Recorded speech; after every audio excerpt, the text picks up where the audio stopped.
Hi అండి. Welcome to Hepsiba foods. ఈరోజు వీడియోలో గోంగూర పన్నీర్ పులావ్‌ని చేసి చూపిస్తున్నాను. టేస్ట్ చాలా బావుంటుంది. మన ఛానల్‌లో గోంగూరతో చేసిన నాన్ వెజ్ కర్రీస్ ఉన్నాయి. ఒకసారి వాటిని కూడా చూడండి. అరకిలో రైస్‌ని 3 సార్లు బాగా కడిగి అరగంట పాటు నానబెట్టుకోండి. కావాల్సిన పదార్థాలేంటో ఇక్కడ చూపిస్తున్నాను. చూసేయండి.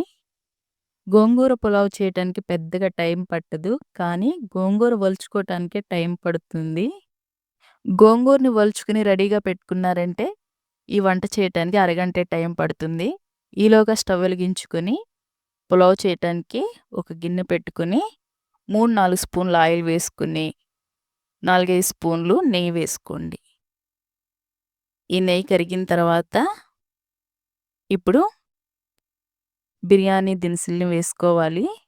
2 బిర్యానీ ఆకులు, 5, 6 ఇలాచీలు, 4, 5 లవంగాలు, 1 స్పూను షాజీరా, ఒక ఇంచు దాల్చిన చెక్క, ఒక అనాస పువ్వు, కొంచెం జాపత్రి వేసుకుని 2, 3 నిమిషాల పాటు ఇవి ఆయిల్‌లో ఫ్రై అవ్వాలి. ఆ తర్వాత ఒక ఉల్లిపాయని సన్నగా పొడవుగా ఇలా కట్ చేసుకుని వేసేయండి. ఇలా ఆయిల్‌లో వేసిన తర్వాత ఈ ఉల్లిపాయ ముక్కలు సగం వరకు ఫ్రై అయితే సరిపోతుంది. ఎక్కువ మగ్గాల్సిన పని లేదు.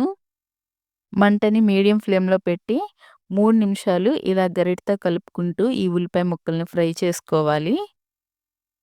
ఇలా మగ్గిన తర్వాత ఇప్పుడు ఫ్రెష్‌గా దంచిన అల్లం వెల్లుల్లి పేస్ట్ ఒక స్పూన్ వేసుకోండి. ఈ అల్లం వెల్లుల్లి పేస్టు ఆయిల్‌లో బాగా కలిసిపోయి పచ్చివాసన పోయేంత వరకు ఫ్రై చేసుకోవాలి. పచ్చివాసన పోయిన తర్వాత ఇప్పుడు టమాటో ముక్కలు, పచ్చిమిర్చిని వేసుకోవాలి. ఒక టమాటాని ఇలా చిన్న ముక్కలకు కట్ చేసి వేసుకోండి. పచ్చిమిర్చి ఒక 5 చీరి వేసుకోండి. ఈ టమాటా ముక్కలు కొంచెం మెత్తబడాలి. అంతవరకు కొంచెం గరిటెతో ఇలా కలుపుకుంటూ ఉండాలి. టమాటా ముక్క మెత్తబడిన తర్వాత జీడిపప్పులు వేసుకోండి. జీడిపప్పులు ఆయిల్‌లో ఫ్రై అవ్వాలి. ఇలా గరిటెతో కలుపుకుంటూ ఒక 3 నిమిషాల పాటు ఫ్రై చేసుకోండి. జీడిపప్పు రంగు మారాల్సిన పని లేదు. ఇలా వేగిన తర్వాత ఒక కట్ట గోంగూరని ఒలిచి బాగా 3, 4 సార్లు ఇసుక అనేది ఉంటుంది. బాగా కడిగి తీసుకోండి. ఈ గోంగూర ఆయిల్‌లో మగ్గాలి. ఇలా గరిటెతో బాగా కలుపుకోండి. గోంగూరని ముందే మగ్గించి కూడా వేసుకోవచ్చు. ఇలా గరిటెతో బాగా కలుపుకుంటూ ఒక 5 నిమిషాలు మగ్గించుకోవాలి. 5 నిమిషాల తర్వాత ఇప్పుడు పావు స్పూను పసుపు వేసుకోండి. పసుపు వేసి ఆ తర్వాత టేస్ట్‌కి తగ్గట్టుగా ఉప్పు వేసుకోండి. 1.5 స్పూన్ ఉప్పు పడుతుంది.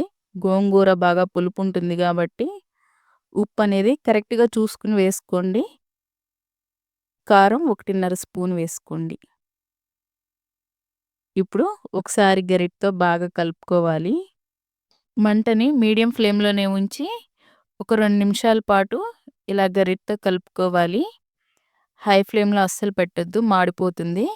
ఇప్పుడు ముందుగా కట్ చేసి పెట్టుకున్న పన్నీరు నేను 400 గ్రాములు తీసుకున్నాను. ఇలా చిన్న చిన్న క్యూబ్స్‌లాగా కట్ చేసుకొని వేసుకోండి. ఈ పన్నీర్‌ని కూడా ఒకసారి గరిటెతో బాగా కలుపుకోవాలి. ఈ ఉప్పు, కారం, మసాలా ఇవన్నీ పన్నీర్‌కి బాగా పట్టాలి. ఇలా 3, 4 నిమిషాల పాటు ఇలా గరిటెతో కలుపుకుంటూ ఫ్రై చేసుకోవాలి. ఆ తర్వాత మనం తీసుకున్న రైస్‌కి తగ్గట్టుగా ఎసరు పోసుకోవాలి. ఒక గ్లాస్ బాస్మతి రైస్ తీసుకుంటే గ్లాసున్నర ఎసరు పోసుకోవాలి. ఇలా నీళ్లు పోసుకునేటప్పుడు మంటని హై ఫ్లేమ్‌లో పెట్టుకోండి. నేను తీసుకున్న అర కేజీ రైస్‌కి ఇక్కడ నాకు 2 గ్లాసుల వరకు నీళ్లు పట్టినియి. ఇప్పుడు మంటని హై ఫ్లేమ్‌లోనే పెట్టి ఒకసారి గరిటెతో బాగా కలుపుకోవాలి. ఇలా బాగా ఒకసారి కలిపేసిన తర్వాత ఒకసారి టేస్ట్ చెక్ చేసుకోండి. నాకైతే ఉప్పు కరెక్ట్‌గా సరిపోయింది. ఇప్పుడు మూత పెట్టి ఎసరుని తెరలకాగనివ్వాలి. ఇలా ఎసరు తెరలకాగేటప్పుడు మూతను తీసి ముందుగా అరగంట పాటు నానబెట్టుకున్న రైస్‌ని ఎసరులో ఏసుకోవాలి. వాటర్ పడకుండా రైస్ వరకు వేసుకోండి. గోంగూర పులావ్‌లో ఇంకా వేరే మసాలాలేమి వేయాల్సిన పని లేదండి. గరం మసాలా కానీ, ఇంకా అలాంటివేమీ అవసరం లేదు. మసాలాలు వేస్తే మళ్ళీ ఫ్లేవర్ అనేది పాడైపోతుంది. అల్లం వెల్లుల్లి పేస్ట్, బిర్యానీ దినుసులు వేస్తే చాలు. అంతేనండి. ఇలా బాగా కలిపేసి ఒకసారి మూత పెట్టి మంటని హై ఫ్లేమ్‌లోనే ఉంచి 10 నిమిషాల పాటు ఉడికించుకోవాలి. 10 నిమిషాల తర్వాత మూతను తీసి ఇలా ఎసరు పూర్తిగా తగ్గిపోతుందనంగా ఒకసారి గరిటెతో బాగా కలుపుకోవాలి. ఇప్పుడు మంటని వెంటనే లో ఫ్లేమ్‌లో పెట్టి ఒక 10 నిమిషాల పాటు మూత పెట్టి మగ్గించుకోవాలి. 10 నిమిషాల తర్వాత స్టవ్ ఆఫ్ చేసి వెంటనే మూత తీయకుండా 10 నిమిషాలు అలా వదిలేసి ఆ తర్వాత సర్వ్ చేయండి. 10 నిమిషాల తర్వాత చూపిస్తున్నాను. గోంగూర పన్నీర్ పులావ్ రెడీ. వెజిటేరియన్స్‌కి ఇది బాగా నచ్చుతుంది. లంచ్ బాక్స్‌లోకైతే మార్నింగ్ ప్రిపేర్ చేసి పెట్టిన ఈవినింగ్ వరకు అస్సలు టేస్ట్ అనేది పాడవకుండా ఉంటుంది. చాలా చాలా బావుంటుంది. తప్పకుండా ఒకసారి ట్రై చేయండి. మన ఛానల్‌ని సబ్స్క్రైబ్ చేసుకోండి. గంట సింబల్‌ని యాక్టివేట్ చేసుకొని వీడియోకి లైక్ చేసి వీడియోని షేర్ చేయండి.